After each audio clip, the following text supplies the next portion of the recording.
الليمبي. عوكل عوكل عوكل عوكل كركر. في ايه؟ في ايه يا ابن المسروع انت وهو؟ قعدنا اتفضلي ارغي لوكلوك. سعد ممثل موهوب جدا وشاطر جدا. بص هو استهلك نفسه شويه زياده عن اللزوم في حاجات. يا لهوي على سيد السودا. موهبتك وقدراتك الفنيه كانت المفروض تأهلك انك تفضل رقم واحد من بدايه فيلم الليمبي ولحد النهارده. اشمعنى؟ ده مش رأيي انا لوحدي، ده رأي معظم الجمهور وصناع السينما كمان. محمد سعد عمله ده واحد على مليون من امكانياته. لو رجعنا بالذاكره لورا اكتر من 24 سنه والبدايه الخطيره في فيلم الناظر. الله ابو صلاح ابن الناظر الدنيا مضايقه يا جدعان. المخرج شريف عرفة رسم الشخصيه اللي بتدخل بيها في قلب جمهورك بسرعه رهيبه. في قلب الكنيف نفسه. وقبل الشخصيه دي اعتقد ما كنتش بتمثل او يعني كنت هاوي او ممثل عادي جدا. لا انا كنت في اصول الثقافه ومراكز الشباب وجامعات مصر، وكنت واخد اول جامعات مصر شهاده تقدير. وعملت شخصيه الليمبي في فيلم الناظر اللي رسمها شريف عرفة. فكان في نكته عندي حلوه دايما بحكيها، بس كان باداء الصوت اللي انا بتكلم بيه ده، اللي هو ده. لا كان اسمه ليمبي ولا بامبي ولا زومبي، لا انا المخترعها. رحت اعمل بروفه مع الاستاذ شريف عرفة، قعد الترابيزه زي دي، بروفه الترابيزه دي. قعدنا من اول جمله بقول ايه، ابو صلاح في حتتين ترايب فيهم واحده مطرب. قال لي بس اثبت على التون ده يا محمد. طب اسمعوا يا اسبق وشهدوا، الست دي اللي ما دخلتش عليها طالع مني بالتلاته وغوري بقى يا عم. طيب دي كانت بدايه ظهورك للجمهور، ندخل بقى في قلب مشوارك الفني. يلا قوم بقى اتعفرت في قلب البدله. النقله بقى من دور ثالث في فيلم الناظر لبطوله في فيلم الليمبي. قلت يا سلام يا سلام يا محمد، لو يحصل بطوله لوحدك كده تبقى حلوه يا سلام. بس هتبقى بطوله ازاي انت يعني لسه؟ ان شاء الله ربنا يسهل. مفيش شك طبعا ان دي كانت اعظم بدايه لاي ممثل جديد يشيل فيلم بطوله لوحده في بدايه مشواره. محمد سعد بالليمبي كسح الدنيا. الليمبي وقتها بيكون رقم واحد في سوق الايرادات وبيجيب 22 مليون جنيه، يعني بحسبه بسيطه كده وبمقارنه سعر التذكره وقتها، فالرقم ده يساوي دلوقتي مش اقل من 120 مليون جنيه. يا راجل نجاح ساحق للشخصيه، وبتبقى اكتر شخصيه بتتقلد من كتر نجاحها وارتباط الناس بيها. ازيك يا استاذه منى، عامله ايه؟ انا مبسوط قوي ان انا موجود معاكم النهارده في عزيزه الكبيره، وربنا يكرم ان شاء الله. استنى هذا كده عم بشكر الاستاذ البني ادم اللي كان بيدس عليا. وبصراحه هيبقى قرار صعب على اي ممثل انه ما يستغلش نجاح الشخصيه دي ويعملها في فيلم تاني، بس المره دي بتتعمل بتكلفه ورؤيه انتاجيه اعلى. مع العدل جروب بنشوف فيلم اللي بالي بالك. اخد انت بقى صاحبي وحبيبي وجدعانه، اللي من وجهة نظري أحلى كتير من فيلم الليمبي من حيث الحبكة وأسلوب الإخراج. الفيلم المرة دي متعوب فيه والحدوتة أحلى كتير. نقل جسم، نسمع النقل ده أهلية، نقل خفيف، نقل كوليا، إنما نقل جسم إزاي؟ وكمان الفيلم كان بيضحك أكتر. النهارده إن شاء الله داخل توزع اللبن، إيه اللي بتقوله ده؟ فتحت الساعة كام النهارده؟ عوكل، والمره دي بنتفاجئ بكاركتر جديد تماما. وبالمناسبه انا واحد من الناس اللي مش بتضايق ان معظم اعمال محمد سعد بتبقى شخصيه كرتونيه، بالعكس دي حاجه بتميزه وهو ده لونه اللي مخليه مختلف وسط كل نجوم جيله. المهم نرجع لعوكل، الفيلم اللي كان فيه تحدي كبير ان سعد ينجح من غير شخصيه الليمبي اللي خلاص كانت لزقت فيه، ومحمد سعد اتعرف بالشخصيه دي. الفيلم بيكسر الدنيا وبيجيب ايرادات 20 مليون جنيه، يعني مليون تذكره سينما تقريبا. ومن كتر ما كان الفيلم تحدي كبير تحس ان سعد كان قاصد يعمل شخصيتين في الفيلم، عوكل وقطاطه.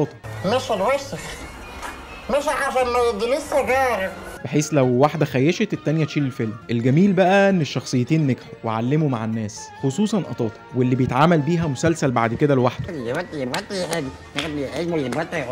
بوحة. صبح يا عم الحاج. اخر فيلم لمحمد سعد يكسر الدنيا، الاعلى ايرادات في الموسم والاعلى كمان في كل افلام محمد سعد. عمل بعده افلام ناجحه طبعا زي كتكوت وكركر والليمبي 8 جيجا، لكن مش بنجاح بوحة اللي كان نجاحه واصل ان الناس بتقلده في الشارع. الفيلم كان مزرطه افيهات، الناس خلاص بقت يعني محطوطه في قلب الخلاط، بقوا في مزرطه الخلاط. في كل جمله بتتقال في الفيلم بيبني عليها افيه.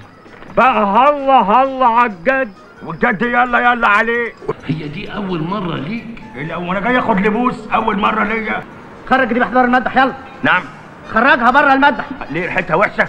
ما سابش حد في حاله طول الفيلم. ما نجلكش في حاجه وحشه. ما انت جيت اهو يا عم الحاج. مزواج يعني غاوي حريم يعني يا راجل، مع ان مش باين على وشك وحياه ربنا. ايه ده الكلام ده؟ ما تعمل حاجه يا عم بوشك اللي بين قوسين ده. ساب له يلا يا عم الحاج، يلا يا عم الحاج. احنا ناقصين لمخه في الكلام. ومن الافلام اللي لو شفتها 100 مره هتضحك، وكل مره هتلاقي حاجه جديده تضحك عليها، لان الفيلم ده مش مبني على نوع كوميديا معين. هتلاقي بيقول افيهات صريحه، وهتلاقي السيتويشن كوميدي، وهتلاقي الفارس كوميدي. يا اسطى انا مش فاهم حاجه من الانجليزي والترانسليشن بتاعك ده. يعني هنا مثلا بيقول افيهات مباشره. انت بالصحه والسلامه هشتغل ايه في العيد؟ خروف؟ اطلع لي فوق. طب ما تعدل انت البلكونه. اما هنا الفارس كوميدي اللي جايه من الحركات اللي بيعملها بجسمه، او انه مش سامع اللي قدامه ويفضل يشقلب في الكلام.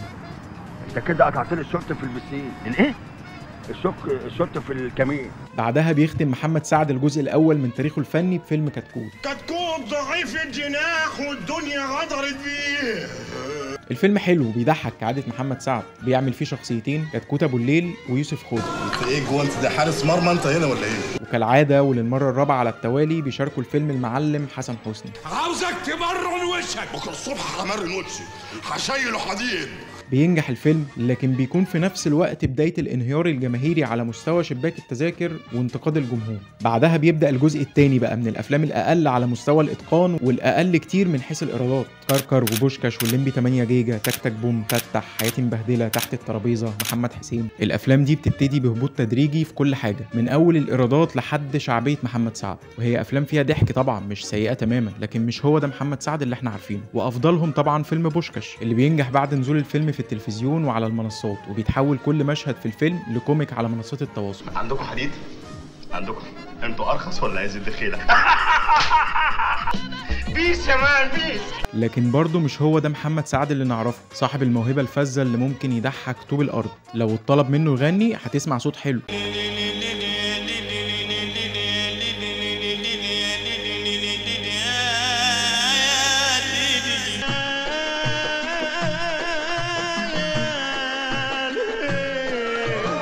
يلي نسيت الغرام. ولو رقص مش هيقول لأ.